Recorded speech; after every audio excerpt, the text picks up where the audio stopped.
Olá, tudo bem? Boa tarde a todos, amigos que nos assistem aqui pelo Centro Espírita Paz do Senhor, nesse momento. Gostaríamos de informar que essa reunião ela está sendo gravada e que ela vai ser replicada no Facebook e no nosso YouTube. Para começar a nossa reunião, a gente vai ler uma mensagem aqui a respeito do tema Examinai.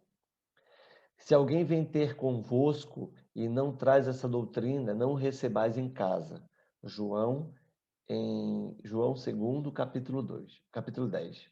É razoável que ninguém impeça o próximo de falar o que melhor lhe pareça. É justo, porém, que o ouvinte apenas retenha o que reconheça útil e melhor em todos os setores da atividade terrestre e no curso de todas as tarefas diárias aproximam-se irmãos que vêm ter convosco, trazendo as suas mensagens pessoais. Esse é portador de convite à insubmissão, aquele outro é um vaso de queixas enfermiças. Indispensável é que a casa terrestre não se abra aos fantasmas. Batem a porta, a prudência aconselha vigilância. O coração é o recinto sagrado onde não se deve amontoar resíduos inúteis. É imprescindível examinar as solicitações que avançam.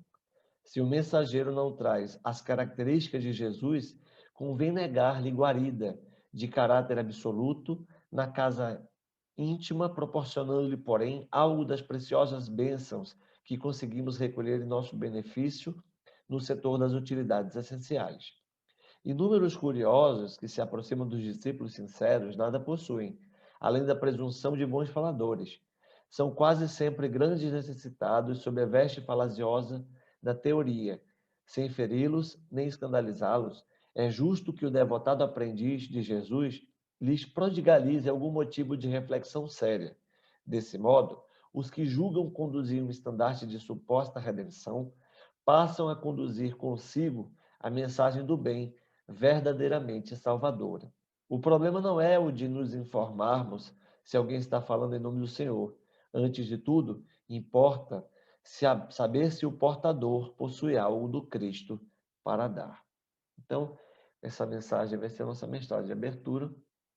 Vou convidar a todos que assistem agora ou depois que possam fechar os olhos, elevar os pensamentos a Deus, ao nosso querido irmão Jesus, a Deus nosso Pai, e vamos dizer assim: amigo Jesus, querido amigo de todas as horas, te agradecemos por estarmos aqui, Senhor, nessa oportunidade da vida de aprendermos e trocarmos aprendizados, experiências e colaborações para que possamos refletir um pouco mais na nossa caminhada.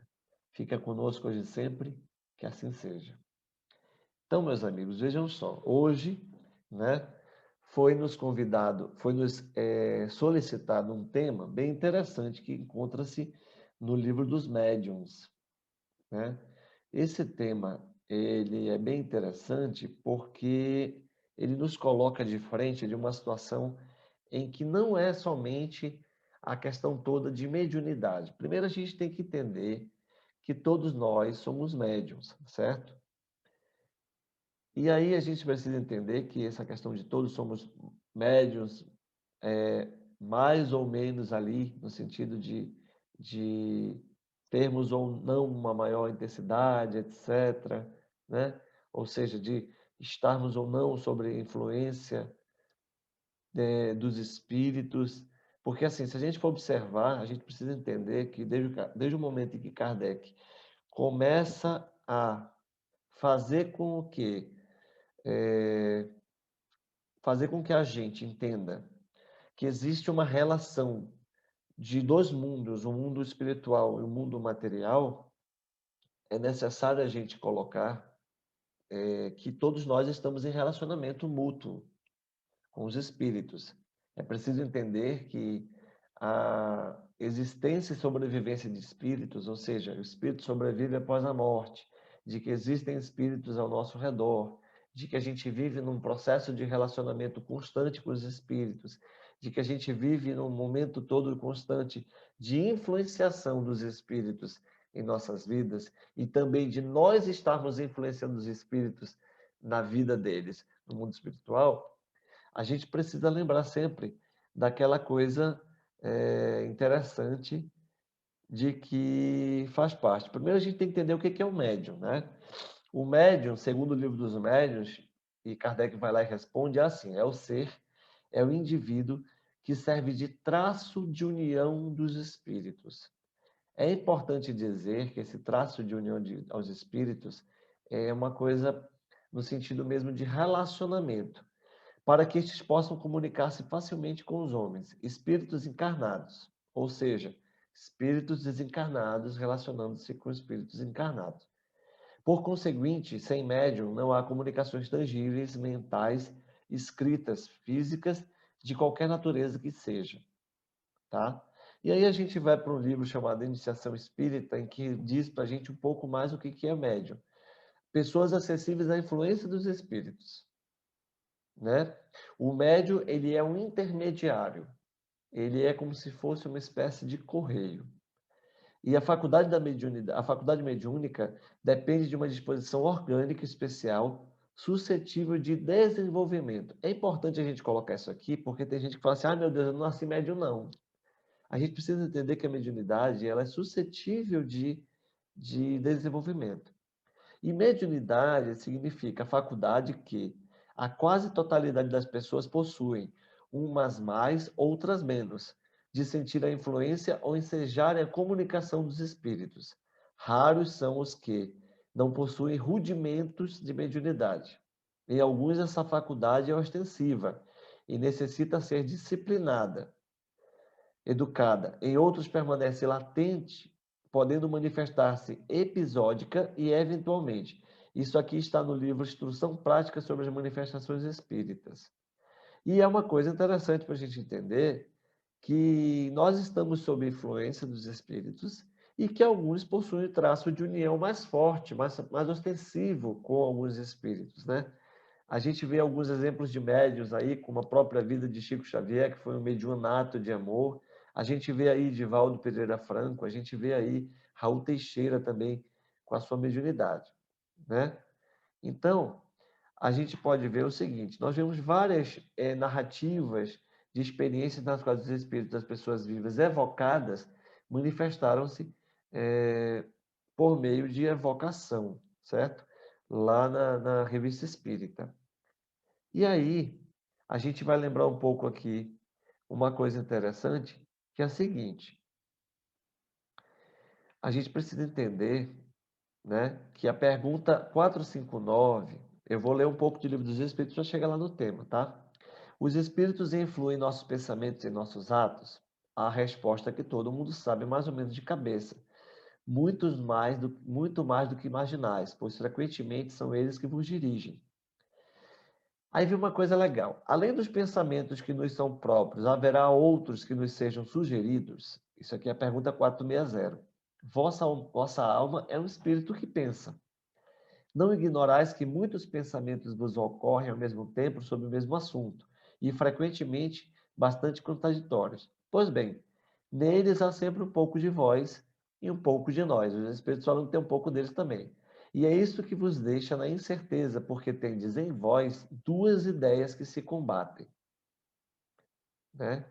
E aí é uma coisa interessante da gente entender, porque lá no livro, aqui no livro dos Médiuns também, o espírito Shenin, ele fala assim: todos os homens são médiums, todos têm espíritos que os dirigem para o bem, quando eles sabem escutá-lo. Quer alguns se comuniquem diretamente com ele, graças a uma mediunidade especial, quer outros só o escutem pela voz interna do coração e da mente. Isso pouco importa. Será sempre uma voz que responde à vossa alma, dizendo-vos boas palavras. Ouvi, pois, essa voz interior, esse bom gênio, que vos fala sem cessar, e chegareis progressivamente a ouvir o vosso anjo guardião. Legal entender essa coisa de anjo guardião, né? E vos estende a mão alta, a mão do alto do céu. A voz íntima que fala ao coração é dos espíritos bons, e é desse ponto de vista que todos os homens são médiuns. É bem interessante isso aqui, porque a gente vai vendo algumas questões assim, que reafirmam, né? Porque o Kardec mesmo reafirma numa revista espírita o seguinte: todo mundo, dissemos, é mais ou menos médium, mas convencionou-se se dar esse nome àqueles nos quais as manifestações são patentes e, por assim dizer, facultativas. É bem interessante a gente trazer um pouco essa proposta, né? Porque a gente precisa compreender primeiro a respeito de mediunidade, para a gente entender depois qual é a influência do meio dentro da vida do médium, que é o nosso tema de hoje, certo? E aí vem uma questão da Revista Espírita que fala assim: a nossa alma, que não é em definitivo senão um espírito encarnado, não é menos espírito, ou seja, nós também somos espíritos, certo? Se está momentaneamente revestida de um envoltório material, suas relações com o mundo incorpóreo, embora menos fáceis que no estado de liberdade, não são interrompidas por isso de maneira absoluta. O pensamento é o laço que nos une aos espíritos e por esse pensamento atraímos aqueles que simpatizam com as nossas ideias e nossas tendências. Opa, já começa a chegar no nosso tema, certo? E aí vem uma coisa interessante. Eu estou aqui tentando falar um pouco o que é médium para a gente entender tudo, né? O Kardec respondeu no livro O que é o Espiritismo a um cético do seguinte: além disso, os médiuns são muito numerosos e é raríssimo quando não sejamos, não se encontrar algum em qualquer dos membros de nossa família ou nas pessoas que nos cercam. O sexo, a idade e o temperamento são indiferentes. Eles aparecem entre homens e mulheres, entre crianças e velhos, doentes e pessoas sadias. Isso é bem legal para a gente entender, né, a forma como se fala a respeito da mediunidade, né? E aí a gente vai vendo aqui, eu estou buscando aqui para a gente entender, certo? Para a gente entender um pouco essa proposta do que se fala a influência do meio, certo? Então, a influência do meio está lá no capítulo 21 do Livro dos Médiuns, fala assim, tem várias perguntas, que uma delas é assim, 231.1. O meio em que o médium se encontra exerce alguma influência sobre as manifestações? Olha só que interessante. O médium que se encontra dentro de um meio, de algum espaço, algum local, alguma proposta de relações, alguma cultura, né? Exerce alguma influência sobre as manifestações, aí os espíritos são muito rápidos, né? Todos os espíritos que cercam o médium ajudam para o bem ou para o mal. Então, todos os espíritos que o cercam podem ajudar para o bem ou para o mal. Tá. Pode fazer com que a gente entenda que nesse momento ali, pode sim ter a opinião do mal e do bem. Aquela figura que a gente tem ali, até um pouco de anedota, do anjinho e do diabinho, né? Em que eles ficam ali num conflito interno, etc. Os espíritos superiores, a pergunta número 2. Os espíritos superiores não podem vencer a má vontade do espírito encarnado que lhes serve de intérprete e dos que o cercam? Sim, quando o julgam útil e segundo a intenção da pessoa que os consulta. Já o dissemos, os espíritos mais elevados podem às vezes comunicar-se para um auxílio especial, malgrado a imperfeição do médium e do meio, mas então estes lhe permanecem completamente alheios. O que acontece? Pode sim vir uma comunicação de um espírito mais elevado por meio de um médium, onde ele receba a informação, ele receba o conteúdo e onde ele anula, né? Onde ele deixa um pouco de lado, ele alheia a participação direta do médium e do meio onde ele está, tá? É importante dizer que eles vêm até mesmo nos momentos assim que se julga útil e que a gente precisa entender qual é essa necessidade de ser útil, certo? E é legal quando ele fala assim, ó, malgrado a imperfeição do médio e do meio. Mesmo que o médio e o meio também não estejam colaborando, haverá ali uma comunicação dos espíritos se for útil, se for necessário. Os espíritos superiores tentam levar as reuniões fúteis a intenções mais sérias.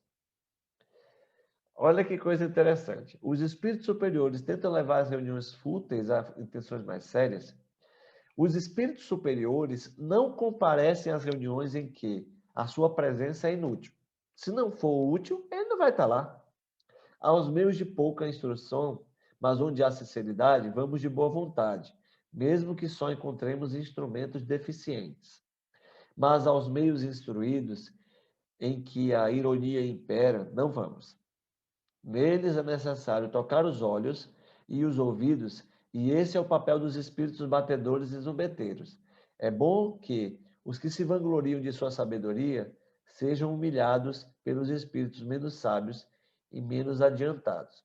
Olha que coisa interessante. Eles não aparecem nas reuniões que são ali fúteis, né, e que não têm uma proposta. Às vezes aparecem, mas ali mesmo com problema de deficiência do, do instrumento, no caso o médium como instrumento, né? Mas assim, aos meus instruídos, ou seja, vamos lembrar dessa época, né? Kardec estava no momento em que as pessoas estavam ali ao redor de uma mesa, conversando, existiam muitas pessoas da sociedade, pessoas intelectualizadas, mas nesse momento ela fala assim, ó, aos meus instruídos em que a ironia impera, não vamos. Ou seja, eles não vão onde tem ali uma ironia, onde tem às vezes a inteligência somente, certo? E é proibido aos espíritos, é, é proibido, é proibido aos espíritos, nesse momento aqui, certo? Nesse momento aqui, deixa eu voltar aqui, né? É proibido a eles compartilhar e socializar, porque não há afeição de sentimentos e sintonia mental necessária para isso, certo? Aí ele fala aqui, na pergunta 4. É proibido aos espíritos inferiores comparecerem às reuniões sérias? A gente acha, reunião séria, né? Os espíritos inferiores não vêm, não vão aparecer. Não. Às vezes permanecem nelas a fim de aproveitar os ensinamentos que vos são dados, mas se calam como os estouvados numa reunião de sábios. Quando a reunião é muito séria, dentro de uma reunião mediúnica, os espíritos que ali comparecem, que são inferiores, muitas vezes vão para aprender, se aproximam pela luz, vão ali para ser tratados, vão ali para ser levados a um outro momento da vida deles espiritual. Aí existe um comentário do Kardec, no 232, que é o seguinte: seria errado pensar que é necessário ser médium para atrair os seres do mundo invisível? Não, não é uma pergunta, desculpa, é uma afirmação. Seria errado pensar que é necessário ser médium para atrair os seres do mundo invisível. Eles povoam o espaço e estão constantemente ao nosso lado, ao nosso redor, nos acompanham, nos veem e observam, intrometem-se nas nossas reuniões, procuram-nos ou evitam-nos, conforme nos atrairmos ou repelirmos. A faculdade mediúnica nada tem com isso, é simplesmente um meio de comunicação. Segundo vimos no tocante às causas de simpatia e antipatia entre os espíritos, compreende-se facilmente que devemos estar cercados dos que têm afinidade com o nosso espírito, de acordo com a nossa elevação, nossa inferioridade. Consideremos ainda o estado moral do nosso globo e compreenderemos qual o gênero de espíritos que deve predominar entre os espíritos errantes. Se tomarmos cada povo em particular, poderemos julgar pelo caráter dominante das criaturas, por suas preocupações e seus sentimentos mais ou menos morais e humanitários, quais as ordens de espíritos que neles se encontram. É interessante observar uma coisa do Kardec, quando ele fala que a faculdade mediúnica não tem nada a ver com a questão do espaço, com a questão do espírito que vem e se aproxima. Todos eles estão ao nosso redor o tempo todo, eles se intrometem, eles estão aqui acotovelando, eles estão nos intuindo, alguns estão nos perturbando, alguns estão nos amparando, certo? E aí ele fala uma coisa legal que é, vai perceber onde está a questão da elevação do médium, ou do instrumento a que ele se aproxima, ou das pessoas que convivem nesse sentido, a questão de inferioridade ou a questão de elevação moral. É ali que vai começando a perceber também. A gente atrai por simpatia ou antipatia os espíritos que a gente quer por perto. Partindo desse princípio, imaginemos uma reunião de homens levianos, inconsequentes, interessados apenas em seus prazeres. Quais seriam os espíritos que de preferência estariam entre eles? Aí o Kardec coloca para a gente uma situação, um estudo de caso. Se existem esses espíritos levianos, esse daí, né, que não querem nada com nada, que querem ali apenas o seu bel prazer, quais são os espíritos que estariam lá? Não serão seguramente os espíritos superiores, pois que os nossos sábios e filósofos não iriam passar entre eles o seu tempo. Assim, toda vez que os homens se reúnem, há entre eles uma reunião oculta de simpatizantes e de suas qualidades ou de suas imperfeições. E isso sem qualquer ideia de evocação. É importante esse ponto. A gente vai para uma reunião numa casa espírita, a gente agora que está em casa, está no seu momento do Zoom, a gente tem que entender que a nossa casa espírita é a nossa casa de casa mesmo, a nossa casa de família, aqui onde a gente mora, onde a gente dorme, né? Então, o que acontece? Nesse caso, a gente vai ver que mesmo sem evocar, os espíritos aparecem na nossa vida, certo? E admitamos agora que eles têm a possibilidade de se comunicar com os seres do mundo invisível através de um intérprete, ou seja, de um médium que espíritos responderão ao seu apelo. Veja, quais são os espíritos que vai responder ao apelo desses que fazem uma reunião leviana? Ele voltou lá para a reunião leviana, né? Evidentemente, os que lá estão predispostos a isso e que nada mais buscam do que uma ocasião favorável. Se numa reunião fútil se evocar um espírito superior, ele poderá atender dando uma comunicação orientadora como a um bom pastor que se dirige às suas ovelhas desgarradas. Mas se não se vê compreendido nem ouvido, vai-se embora, como também o farias em seu lugar e os outros têm o campo livre. A gente está numa reunião, a gente não está gostando, a gente está afim de. Não tô gostando dessa novela, não estou gostando desse documentário. Ah, vou mudar de canal, vou mudar do que eu estou assistindo. A mesma coisa no sentido da sintonia. Não estou gostando lá, os espíritos vão e se afastam. Se aparecer algum espírito superior numa reunião leviana, é para dar uma orientação, às vezes dá uma chamada de bronca aí, né? Quantas vezes a gente não teve o exemplo do Emmanuel dando bronca no Chico a respeito de várias questões, certo? E aí, o último ponto em que a gente está lendo aqui da influência do meio é o seguinte: a seriedade de uma reunião, entretanto, não é sempre suficiente para haver comunicações elevadas. Há pessoas que nunca riem, mas nem por isso têm o coração mais puro. Ah, eu achei essa frase tão interessante. Há pessoas que nunca riem, mas nem por isso têm o coração mais puro. Porque quando a gente fala em sério, a gente imagina, né? Aquela figura séria, polida, etc. Mas que nem sempre ali tem um coração mais puro. Ora, é acima de tudo o coração que atrai os espíritos bons. Gente, isso é fantástico. O coração puro, o nosso coração elevado, o coração humilde, o coração sincero é que atrai os corações bons. Nenhuma condição moral impede as comunicações espíritas, mas se estamos em más condições, nos entretemos com os que se nos assemelham, que não perdem a ocasião de nos enganar e quase sempre estimulam os nossos preconceitos. Existe, sim, uma variedade de espíritos que vêm para a comunicação, e nessa comunicação que ele vem dar, muitas vezes ele vem ali naquele instante, às vezes só para confundir ou para fazer com que houvesse uma confirmação real da uma confirmação real daquilo que a gente pensa, aquilo que a gente imagina, e que nem sempre é certo, né? E aí a gente precisa entender, sim, né, do nosso coração, que há a questão toda do nosso livre-arbítrio, há a questão toda de como nós estamos, há a questão toda de como a gente está pensando e etc, né?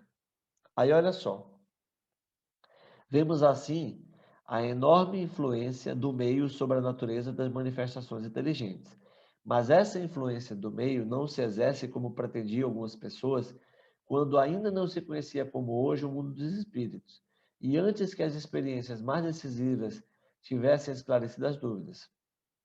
Quando as comunicações concordam com a maneira de ver dos assistentes, não é que as suas opiniões tenham se refletido no espírito do médium como no espelho, mas que os espíritos simpáticos a estes, para o bem ou para o mal, participam das mesmas ideias. A prova disso é que, se puderem atrair outros espíritos para se comunicarem em lugar dos que habitualmente os cercam, o mesmo médium falará umas linguagens muito diferentes, dando comunicações bastante afastadas das suas ideias e convicções. Em resumo, as condições do meio serão tanto melhores quanto maior homogeneidade houver para o bem, com mais sentimentos puros e elevados, mais desejos sinceros de aprender, sem segundas intenções. Gente, isso aqui é bem interessante porque deixa para a gente uma reflexão muito profunda.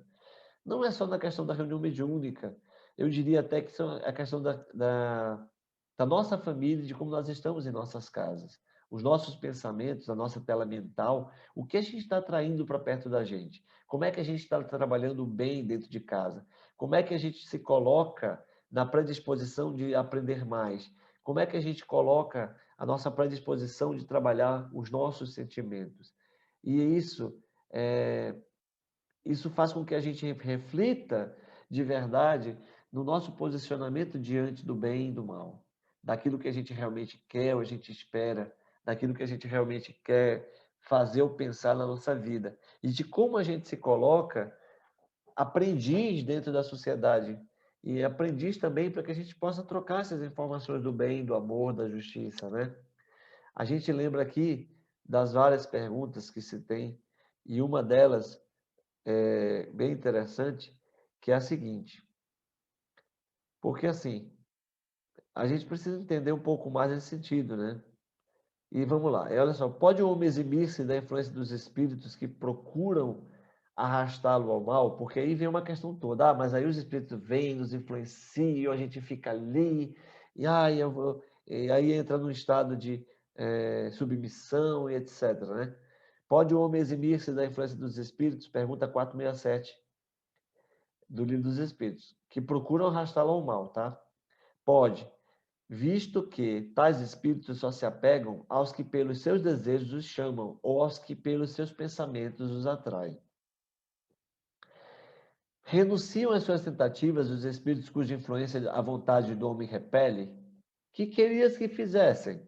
Quando não conseguem, abandonam o campo. Entretanto, ficam à espreita de um momento propício, como o gato que tocaia o rato. É interessante. Começou ali, repelir o pensamento negativo, repelir essa tristeza, repelir tudo aquilo que me aflige. Ok, estou livre disso. Então, nesse momento ali, os espíritos vão embora, né? Dão uma renunciada. Não, eles vão se afastam da gente. Mas eles ficam, como diz o exemplo aqui que eu achei bem interessante, que eles ficam como gatos na tocaia à espera do rato. O rato vai aparecer, ele vai dar uma quedinha ali, ele vai ficar na dele, ele não vai conseguir. Ai, ele vai ficar bem mal. E aí eu vou deixar a pergunta 469 para a gente pensar e refletir como uma espécie de começo a estudar a respeito do tema, de como que a gente pode neutralizar a influência dos maus espíritos, que tem a ver com a questão toda do meio também, porque se eu atrair é porque alguma coisa está acontecendo. Mas olha só, por que meio podemos neutralizar a influência dos maus espíritos? Pergunta 469. Praticando o bem e pondo em Deus toda a vossa confiança, repelireis a influência dos espíritos inferiores e aniquilareis o império que desejam ter sobre vós. Guardai-vos de atender às sugestões dos espíritos que vos suscitam maus pensamentos, que sopram discórdia entre vós outros e que vos insuflam as paixões mais.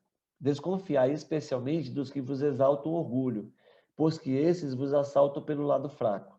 Essa a razão porque Jesus, na oração dominical, vos ensinou a dizer: Senhor, não nos deixes cair em tentação, mas livra-nos do mal.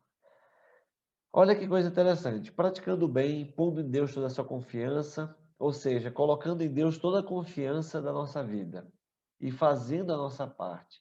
A gente precisa fazer a nossa parte. O meio em si, às vezes, não interfere, mas o meio do coração, como a gente está com o nosso coração, ele interfere. E aí a gente precisa parar e refletir mais, entender como é que nós estamos, agora que a gente está um pouco mais recolhido. Agora eu diria que a gente está um pouco mais confinado em casa e talvez até mesmo nas nossas coisas, a gente está um pouco mais cauteloso, a gente precisa cuidar um pouco mais da nossa saúde para cuidar da saúde do outro, a gente precisa entender agora que é uma relação de interdependência muito forte, em que se eu não faço algo para me cuidar, eu vou estar prejudicando alguém que está comigo. A mesma coisa o pensamento. Se eu não buscar pensamentos elevados, sentimentos elevados, causas nobres, o meu sentimento e o meu pensamento ele vai ir por outros campos e por outros prados. E a gente não vai conseguir ter, de fato, uma elevação moral, um pensamento elevado, a gente não vai ficar tão bem. Então, meus amigos, eu acho legal a gente entender esse tema, porque ele nos coloca essa reflexão mesmo, né? Ou seja, ele nos coloca para refletir sobre essa proposta que se tem de que somos todos médiuns e que a gente tem que entender o meio em que a gente está.